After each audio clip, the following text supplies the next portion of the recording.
episode of Hard Factor, presented by the Barstool News Network. It is Thursday, July 9th, 2020.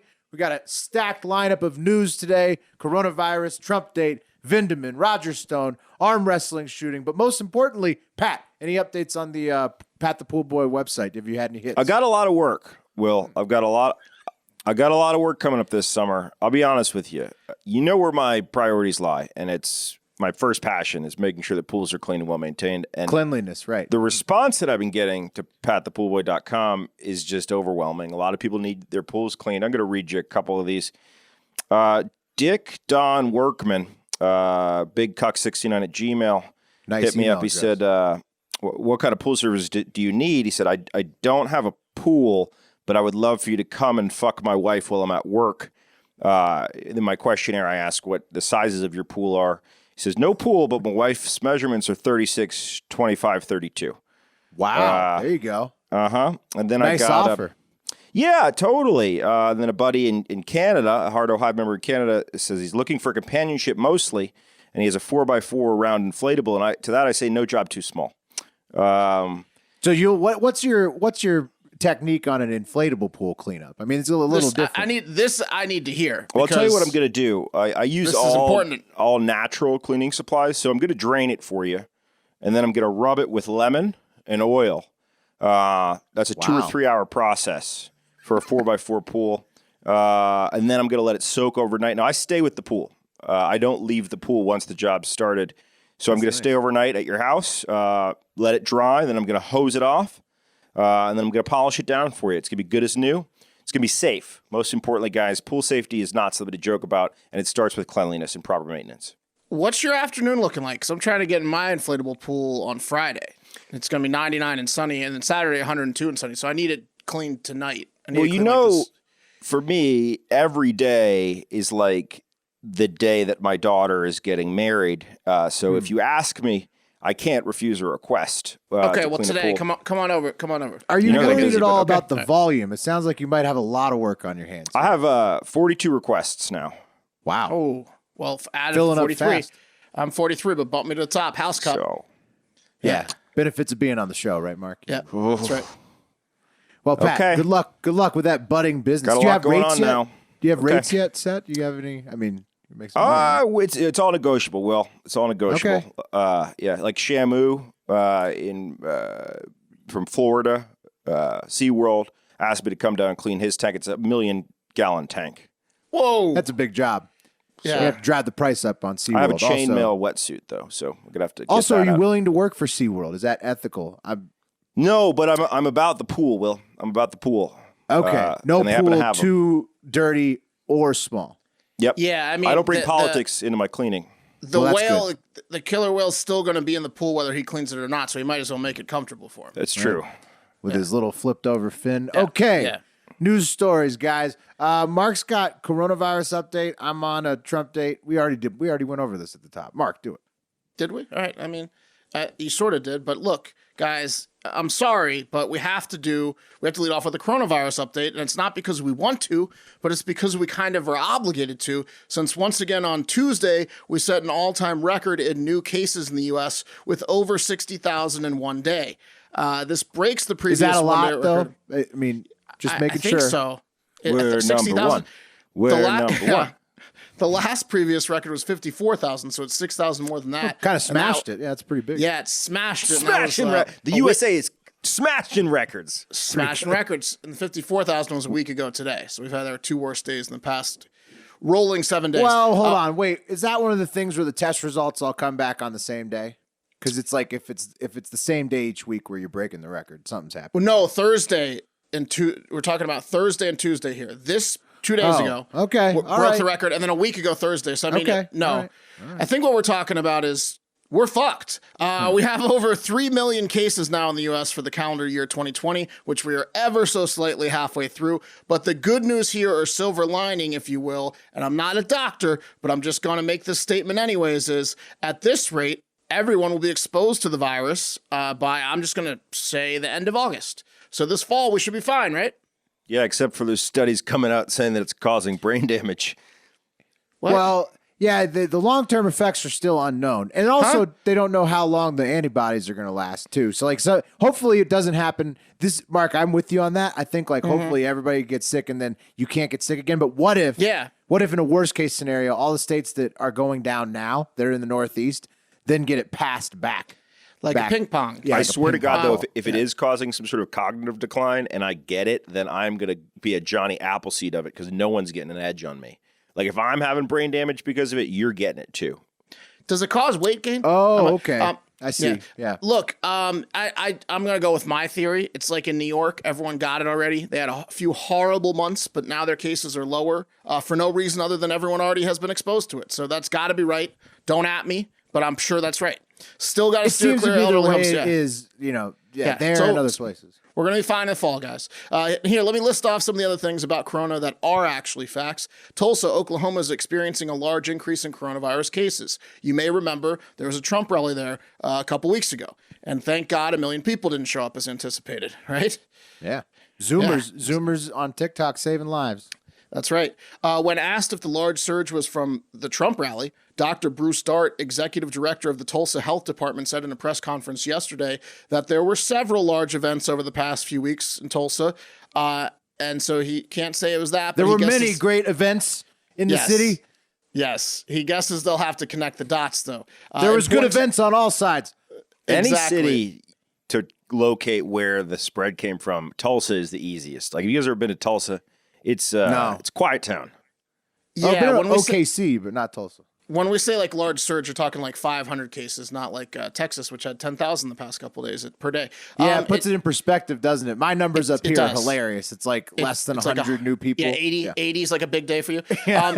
Also important to note that last week cases were down in Tulsa, and this week they are way up. So the rally was on June 20th. I'm sure it had a little bit to do with it. Yeah, that doesn't really add up, does it? No, it doesn't. Well, I guess some people could have got it and then what, spread do you get tested 2 weeks later? I don't know. Yeah, I don't know. I don't think you point the fingers at the rally. Certainly not all the rally. You point the fingers at just the events. 4th of July, other things. Right. It sounds 4th of July is much more on the hook there. Right, because it was June 20th. Remember that. And I take it back. Zoomer's not helping out. Sorry. Yeah.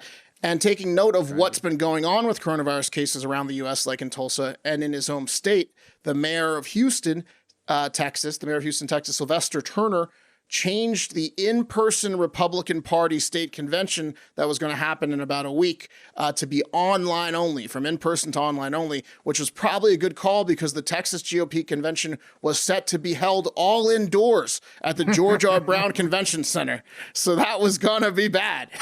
It's not going to be as bad as state-level boomers trying to figure out how to go dial into the online GOP convention. You better believe there's going to be some technical difficulties there. That's gonna be embarrassing, but not life-threatening. But frustrating. So again, frustrating. Oh, it is. Watching local government try to do online streaming services and everything like that is awesome. A lot of fun. Yes, Zoom is very easy, and they have trouble with that. And then you add the OBS on top of it, and it becomes just impossible. Mm-hmm. A lot of computers are going to die instead of people because they're going to be smashed. But like I said, Texas had their 2 highest new case days ever this Tuesday and Wednesday, last 2 days, with 10,000 cases per day. And on Wednesday, they by far set the record on single-day deaths in the state with 98 from the previous 60. So that's a lot of deaths for one day compared to other days in Texas. Check the stats on your local areas online, folks, including the current hospital capacity before you go to any big indoor events, please, because we want all of you beautiful babies to stay safe out there. Don't want the Hardo Hive getting sick and dying, so stay safe, please. But there is some good news, other than my has-to-be correct theory that by the end of August, there will be virtually no new cases of coronavirus. That's based off nothing but intuition. And that is that the EPA, or Environmental Protection Agency, has officially named 2 cleaning supplies that kill coronavirus in a matter of less than 2 minutes. Pretty good. Any guesses to what those products are? The ones where the heads of the EPA used to work there. Is that a mixture of lemon and oil? Yeah. You guys are probably both right because it's just one company, and it's Lysol. They are Lysol Disinfectant Spray and Lysol Disinfectant Max Cover Mist. So a number of other household cleaning supplies are likely to work, they're saying, too. I'm thinking like Clorox wipes off the top of my head. But these 2 Lysol products have gone through specific testing and are the first 2 disinfectants to be approved for their ability to kill the virus and are said to be especially effective against SARS-CoV-2.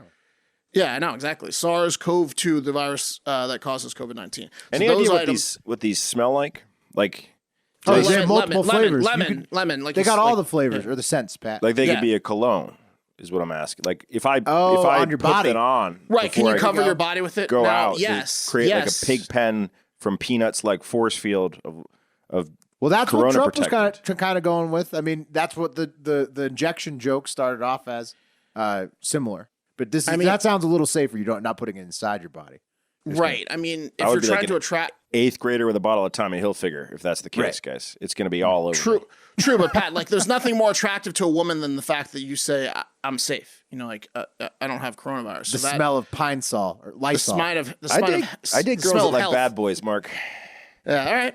Well, then you don't want to be doing this then. But write that down, everyone. Lysol Disinfectant Spray and Lysol Disinfectant Max Cover Mist. Get that mist going.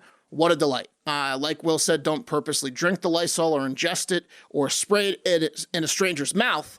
But if you're of the level of... Have you guys ever, when you used to clean as a kid, did you ever smell like the Pine Sol, especially the Pine Sol? When you 100%. were spraying down get a little high? Is that what you mean? No, I just always thought it smelled like it would taste good. Like the Pine Sol, like for the wooden desk especially. You thought it would smell like it would taste good. Smelled like it would like it's got like a lemony aroma. I've always been a big citrus guy, so. No, but I was a grape Dimetap junkie. But I was like, I think I would fake colds. I think I have a cold. Can I get some Dimetap? You could just chug Dimetap? Yeah, I love that fucking grape Dimetap. Robo. But again, guys, if you're of the level of worrying about your packages and grocery store packaged goods having coronavirus on it, get those products, get your mist on. That's going to be it for today on coronavirus. No, that's it. Fuck COVID, right? Yeah. Okay. Yeah. That's it. We're gonna hear more about it, I bet, this year. You know, something tells me we're gonna do a couple more stories. We should do a count of how many Corona stories we've done. I would imagine it's an average of 3 days a week since February. Yeah. Wild stuff. Can we not do that? Yeah, I mean, I don't want to. You're right. That would be a torturous endeavor. Okay, moving on. Will asked me to estimate something. I'm going to stop everything I'm doing and estimate. Like that's what I do. It's true. It's your forte. You're an estimator. All right. Trump date. Time to talk about what President Trump's been up to. We got 3 areas of this Trump date. First up is schools. Second up is the Supreme Court, and last up is Mary Trump's book. So, starting with schools, President Trump wants schools open. And he wants them packed, just like his rallies inside of facilities. So here's his tweet. He says, in Germany, Denmark, Norway, Sweden, and many other countries around the world, schools are open with no problems. The Dems think it would be bad for them politically if the U.S. schools open before the November election, but it's important for their children and families. May cut off funding if not open. Exclamation point. I want the school stuffed. I want the kids stuffed to their lockers. Those nerds. I like how he went with the European country argument. That's always a classic, you know. Like, those are also countries that have less resources than us and are beating the shit out of us in terms of their dealing with the coronavirus. It's such a smart move because you can like pick and choose some countries in the world that are doing well. Well, what's interesting about what the ones he named is Sweden is one of the ones he named. And Sweden did an absolute zero lockdown policy. They also haven't been doing good recently. Well, not recently, but they've So I mean, they weren't going to shut down schools. Obviously, if they proportionally, how much worse than us? I don't know. And while the USA, Pat, you are correct, is surging in coronavirus cases now compared to all those countries that we just listed, or that President Trump listed, it would stand to reason that this wave may be over, like Mark said, by August, by the time schools would start working up, unless we get that ping pong thing. So hopefully no ping pong thing, and maybe schools could actually open a little bit safer than it appears today. And then even though most schools are funded pretty much like at the local and state level, so the feds don't fund most of the school stuff.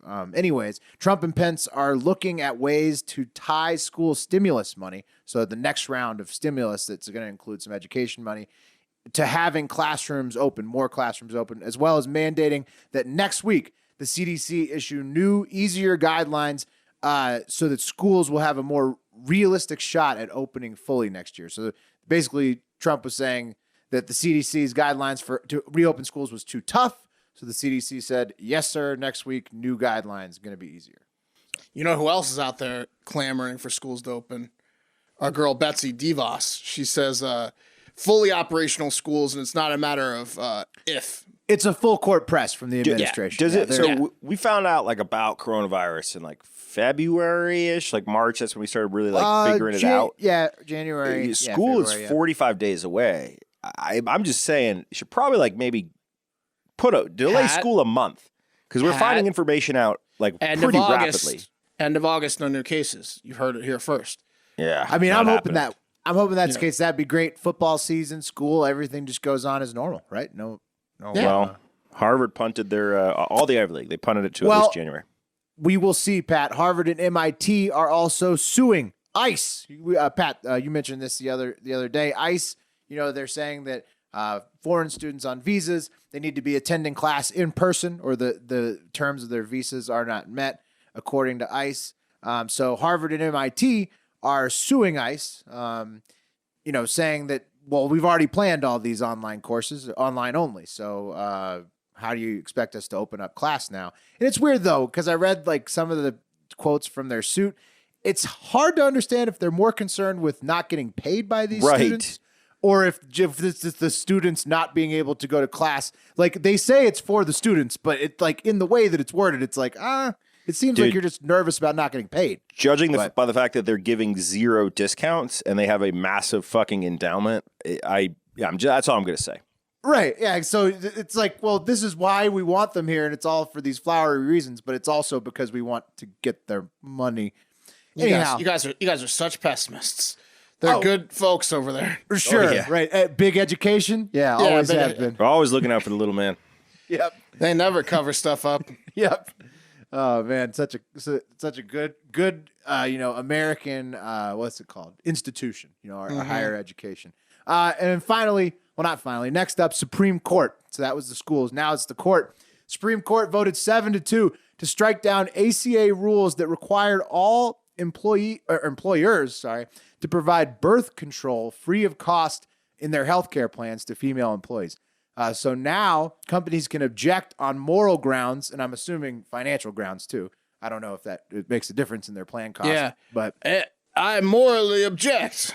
Yeah, so watch out, fellas. The goalie might be getting pulled based on where she is employed at. So ask. I think you're still safe if it's a publicly traded company, but I'm not a lawyer, so that's not binding advice. So watch out. And any thoughts on that? That's fucking dumb. I too many thoughts for me on that. Here's why it's dumb. You're running a company. It directly impacts me. The last thing you want to do is not have your employee present. And guess what, guys? As a society, the right thing to do is to give mothers and fathers time for maternity or paternity leave. So you're kind of just shooting yourself in the foot by removing a more readily available birth control. It's just stupid. That's a cutting good off point. your nose to spite your face, you idiot. Unless you hate pregnant people, different story. I like that argument, Pat. Yeah. You're giving out maternity leave all day if you keep this up. Yeah. There you go, Pat, the consummate capitalist. Pat knows how to turn a profit when he sees it. That's not true. And then where was that argument before the vote, Pat? I'm bad at business. Well, in this, you saw the path to profitability here. Well, I've run a bunch of failed businesses. I have some experience, but yeah. Okay. Well, this seemed like you saw something, you went for it. Thanks, Will. Good financial acumen. And then finally, in the Trump date, Mary Trump's book. This is Trump's niece. She wrote a book claiming that President Trump is a high-functioning sociopath. That's how she describes him. She's got some sort of degree that I guess is related to. I don't know. Is some site? How is this news? I don't really think it is. I don't know. She claims there's not a lot of love going on behind the curtain in the Trump world, Trump family world. But yeah, I mean, it wasn't like she's dropping some shockers here. Yeah, right. it was much like most of these books that have come out about him. I mean, I don't know. It's like Obama's nephew writing a book this one that says Michelle wears the pants. It's like we know. Yeah, I'm gonna skip the Mary Trump book, I think. Yeah, it's more of the same. Oh, you wouldn't believe how chaotic it is. Okay. The one funny thing I saw was like she got like really shitty gifts. Yeah, like that was funny. Yeah, one of the family members got like a 3-pack of underwear or something for Christmas, and re-gifted like expired food and shit. Like from like the richest people, they were just giving shitty gifts. I thought that was kind of funny. That's how you hold on to your money, man. All right, guys. Yeah. Facebook did a bit of housekeeping yesterday as they announced they removed the Facebook and Instagram accounts of Roger Stone. You guys remember Roger Stone? He's Trump's lawyer in some respects. It's a real shame, though. Lobbyist. Taking those sunglasses off the... That's what I was saying. I mean, if you ask me, removing the accounts of a 67-year-old political lobbyist with a Nixon tattoo on his back who dresses like Slugworth from Charlie and the Chocolate Factory is just going to make both social media platforms a significantly less interesting place to be. It's a loss. It's a loss. Yeah, wasn't he posting pictures on Bourbon Street with like topless women and stuff? Like he was all over the place. Absolutely. And Instagram's a wet dream. He was about as exciting as you get as a boomer on Instagram. But guys, Facebook isn't citing the content or lack thereof of the quality for the removal. They're citing Stone's ties to numerous fake accounts that were active around the 2016 presidential election as one of the reasons for the removal. So there was no Russian bot farm. It was just Roger Stone's phone. A lot of it was Roger Stone. No, there was a Russian bot farm. He had 10,000 accounts. Facebook cleaned up a lot of foreign actors, like messing with our political system, and Roger Stone. Part of the reason was some of his accounts were linked to the Proud Boys, whose 2008 Facebook and Instagram ban denied social media users a look into the daily musings of 20 to 30-year-old chunky white guys with bad facial hair and Mustangs. That was a sad day, good thing too, we when don't they have got to drive banned. Mustangs. Whoa. Yeah, or Mustangs or Chargers. Stone, who is set to go to prison next week, posted on a number of topics from 2015 to 2017, including Florida politics, WikiLeaks. He released the hacked Democratic National Committee emails, the 2016 races, and Stone himself praising his political acumen. Anyway, he's going to jail. He fucked up, but Facebook took out 54 accounts and 50 pages, 4 Instagram accounts, all linked to Stone and his associates. Now I get it. Remember when he was like first arrested, like while like going through the trial? One of the weird punishments is like they took like social media away from him. Yeah. They knew he was obsessed with social media. So like as a punishment, like before he like got really like the hammer down, they were like, yeah, you're not allowed to post anything about the trial and you're banned from social media. It was like really weird. Stone was playing chess because like they released some of the the accounts he had. He had an account called The Clintons War on Women. And then in it, he's like, time is running out for Donald J. Trump. And then there's one called Roger Stone, Stone Cold Truth. And then he was... Well, that's obviously him. I mean. No, I know, but he created something called the Central Florida Post and then posted an article from his created news organization titled, Did Roger Stone Threaten a Federal Judge? So he's just like he's just a master of manipulating the media. He's like shitting on Trump, not shitting on Trump, claiming that he's getting threatening judges, all from him. He's definitely the puppeteer, not the puppet. He's a big timer. Stone called out Facebook saying their decision is, quote, part of a larger effort to censor supporters of the president, Republicans and conservatives on social media platforms. So he's trying to stir that pot up. Additionally, guys, Facebook said it took down 35 accounts, 14 pages, 1 group, and 38 Instagram accounts involved with a domestic disinformation campaign in Brazil, which were linked to, guess who? Javier Bolsonaro. Javier, yeah, for sure. He's playing a little chess down there, too. Definite birds of a feather there. Yeah. Mm-hmm. Yeah, Stone, though, I mean, Pat, like, he's always into trouble. 54 accounts is they probably didn't even catch like 54 others that he's still got tucked away. Yeah, he had way more than 54 accounts. We'll never know. But yeah, that's that. I might like put some out like Pat the pool boy brought up on charges of I don't know. He's definitely somebody you can learn some media manipulation skills. Yeah, he's from, good for sure. He's fucking good.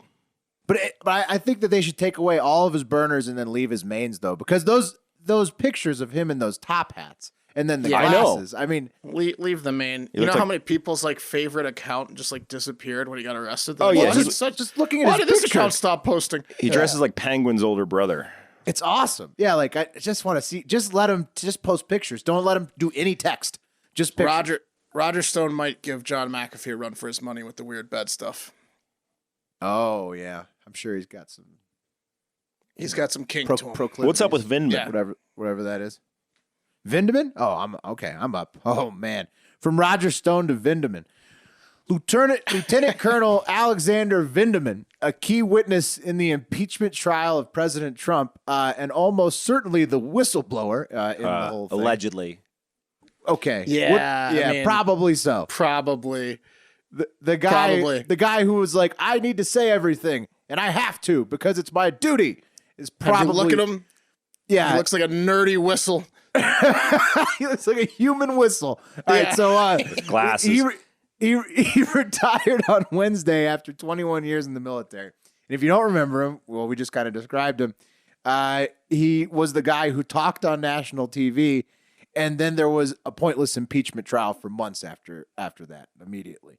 Vin De Minh is leaving the Army, quote, after it has been made clear that his future within the institution he has dutifully served will forever be limited. Through a campaign of bullying, intimidation, and retaliation, the President of the United States attempted to force Lieutenant Colonel Vin De Minh to choose between adhering to the law or pleasing a president, between honoring his oath or protecting his career, between protecting his promotion or the promotion of his fellow soldiers. These are the choices that no one in the United States should confront, especially one who has dedicated his life to serving it, said Vin De Minh and his lawyer in his statement. But it turns out they had a whole impeachment trial and proceeding about his complaint. And it turned out that, maybe he didn't need to blow the whistle, or maybe he didn't blow the whistle. Or maybe the politicians who took the whistle blow didn't need to take it to the impeachment trial because it took several months, lots of everybody's time. We covered it nonstop on this show, and then nothing happened. Correct me if I'm wrong. Vin De Minh was the guy he was one of the guys that was on the phone call, right? Or he overheard the phone call. He was the guy room that kept saying, "Hang on, my glasses are fogged." Right, yeah. But like the guy he just testified. There's nothing. He's not a nerd. No, but he voluntarily testified and reported it, and so it's not necessarily his fault for reporting that. But then when the politicians make a miscalculation and think that they can impeach somebody over it, and then they do the impeachment, and then it doesn't. Him. Well, they impeached him in Congress, but he did not get removed from office. So, true. And that was in his first term. So, if they don't, they basically can't try it again unless. It was. I get what happened. Why are you shitting on this nerd who just was trying to do because he was the right guy thing? That started it all. He literally talked on TV. It's funny to bully nerds because it's like he's been getting bullied his whole life. He was bullied out of his job. He does have a shitload of medals of honor. That's the other point. It's funny to bully people a little bit every once in a while. They can handle it. Vin De Minh can handle it. Yeah, right. Obviously, got thick skin. Who retires from bullying? That means that you've put up with the bullying for like decades. And then now it's too much. Yeah, but if quits their job. If you're a high-ranking official in the U.S. military and you're working in like the sector where you're interacting with the executive branch and they hate you, it probably fucking sucks. I would retire. Of course. I mean, he's getting his pension, I'm sure. He's getting his pension. I mean, he's 21 years. I'm sure he just didn't need to mention the bullying while wearing the glasses, being right. like, I'm out of here because of the bullying. You're saying he's perpetuating stereotypes. It was implied. This guy has never not taken I'm on the moral high ground stance in his life. Yeah, he takes his pogs out of his pocket and throws them on the ground before he walks out with his letter of resignation. You just feel like he's always, he's above you in some way in his eyes. So he's got more time. And on the way out, Pokemon he's Go. above. On the way out, though, he's above this administration, above all of his commanding officers. I thought he was going to get transferred. Wasn't he supposed to get transferred? Or to another place where he would have got bullied. Yeah, it's just when you had that showing that he had where he was like, forced the hearing, and then it turns into the big impeachment that doesn't play out the way that obviously the politicians guys who are that look going like for Vin De Minh are a bully's wet dream. It's just like it's nature. There's like this what's this, an attraction, a chemical attraction to bullies and guys that look like Vin De Minh. Coming from perfect 2020 vision, Mark, whose cutting insult to me when he started bullying me was, okay, Mr. Unathletic. Yeah, exactly. In high school. Okay, whatever, Mark. Let's keep going. Well, down to I got my pheromones or whatever going right now over this story. You got me. I got my bully gene on. Yeah. He's like a bait dog for bullies. Yeah, exactly. Man. Do you guys remember Bait Car? That show was fucking awesome. Yeah. Guys, this is one of the best stories we've ever covered. Getting older is tough, especially if you have kids. One of the toughest days in a parent's life is when their children are finally able to beat them in a sporting contest. Not only does it shut off the seemingly never-ending fountain of confidence one feels by consistently dominating a child in athletics, it also is a sign that you might be teeing off on the back nine of life. It's a hard pill to swallow. Would you guys agree? Yeah, sure. Of course. I mean, you never want to be bested by somebody younger than you.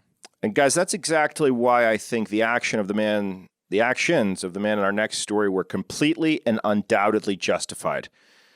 A father in Kentucky has been accused of allegedly firing a gun inside his home after becoming, quote, agitated when he repeatedly lost an arm wrestling contest against his sons, leading to an 8-hour-long armed standoff with police. Sons, plural? He lost to multiple sons? No. Oh, no. Is this Vin De Minh again? No, it's gonna be, though. Guys, on the evening of July 5th, after kicking back a few cold ones, 55-year-old Curtis Zimmerman of Boone County, Kentucky, thought it may be time to remind his juvenile sons whose balls they came from, and also maybe teach them a few things in the process. Challenge them to a little arm wrestling. And according to police, after, quote, losing to his sons multiple times, Curtis became... Do it again! Let's do it again! Curtis became very frustrated and angry and started fighting one of his sons. And during the struggle, the little fucker got the best of his old man again and was able to slip away. Yeah, no shit. He just beat you in an arm wrestling contest. He's about to beat you in a fight. Yeah, too. old noodle arms over there. He's got no grip. What's he gonna do? Well, yeah, so this kid slipped away and he started running up the stairs. But in an effort not to be bested again, Zimmerman naturally drew his handgun and started popping off shots at the little guy. Now, guys, the boys were able to escape safely and were secured by Boone County SWAT as the sheriff's office hostage negotiator began attempting to convince the beaten father to surrender.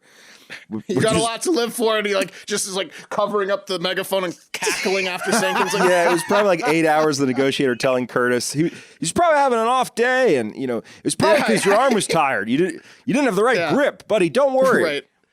Those cheating kids, they said they went over the top. Yeah. So you're telling me this guy drew the handgun and opened fire inside the house? Inside the house. He claims he was just firing into the ceiling, setting off a couple warning shots. Oh, that makes sense. Right. Yeah. How old were these kids? They didn't say, but they're juveniles. So they're juveniles? Probably oh, man. They must 12 really to hate 16. Oh, God. They must really hate him, too, because they didn't let him win at any point. When they saw how frustrated he was getting, they still didn't let him win. Oh, you wouldn't let your dad win either, I don't think. No, you try to beat your dad since day one. You try to beat your dad. Right, yeah. You got to know that you're going to win this arm wrestling match.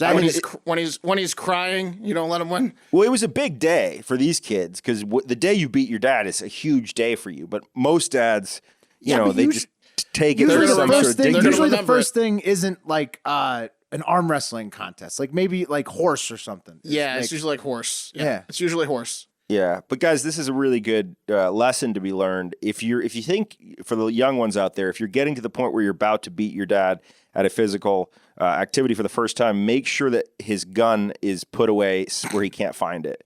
This is really important because you never know what's going to happen. Unload it beforehand. Maybe smell his breath beforehand. Yeah, make sure he's sober. Guys, Curtis eventually surrendered. After an 8-hour-long negotiation with the hostage team, and he's being held on $5,000 bond. And that, my friends, God, is going to do the story? The stories telling the people in jail. Everybody's stealing Curtis's shit in jail. The cops are laughing at him. The guys in jail are laughing at him. Oh. Something tells me old Curtis is going to have the last laugh when he gets out. Yeah. Anyway, guys, that is Hard Factor for today. Thank you guys so much for listening. It didn't disappoint. Yeah, it's pretty good, huh? Good story. Old Curtis. We'll see if we can't get him on the show. Hey, guys, real quick, call to action. Do us a favor. Podcasts grow by word of mouth, most specifically. So if you like Hard Factor, please tell someone about Hard Factor. It's the only way we're going to get to where we need to go, which is dominating the world. So if you can, do that on What the Fuck Wednesday, which is a listener-submitted story day, all listener-submitted stories. And on Friday, we read user-submitted reviews on Apple Podcasts. We wish we could do it for Spotify, but they don't have a review system. But if you go on Apple Podcasts, give us a 5-star review. It's got to be 5 stars. We'll read whatever you write verbatim on the show. Also, we have a voicemail number. We do those on Wednesdays and Fridays as well. If you want to leave us a voicemail, that number is 512-270-1480. And one more thing, Pat. Also, make sure you're following Barstool News Network and Hard Factor News on Twitter and Instagram, because we're putting out a shitload more content there during the day, promoting the shows. So please, smash the like button, retweet, whatever, comment, mix it up with us, because we're trying to grow that way too. It's an absolute that's an easy way to spread it, because we're going to start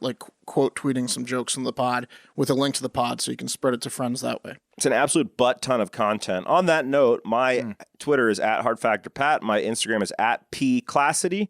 Will's is @HardFactorWill on both, and Mark's is @HardFactorMark on both, @HardFactor News and @Barstool News Network. And my work email is poolboypat. Well, come on. I mean, they know. Pat the Pool Boy. They have to get those bookings in quick. If you do want pool service, go to patthepoolboy.com and send me a note. You're going to get in the queue. It's a long one. Check us out on YouTube, guys. It's youtube.com/hardfactornews. I think that's all the plug-in. Have a great fucking day.